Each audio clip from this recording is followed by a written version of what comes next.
Hi guys, this is the HardReset YouTube channel and today I'll show you how to change username in BeReal app.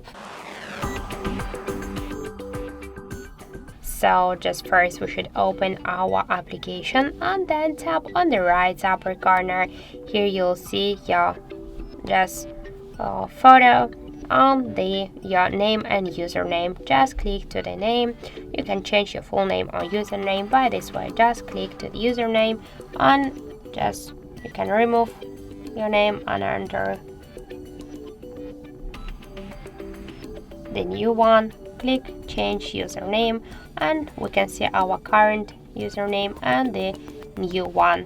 So cancel and keep my current username. You can just use your username which you used before, the first one. For example, let's once again change it.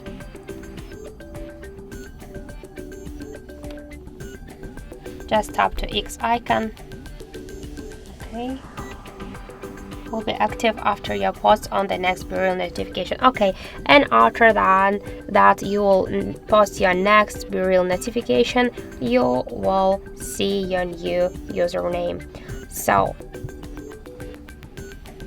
that's it. Thank you for watching, and if you find this video helpful, don't forget to leave a like, comment and to subscribe our channel.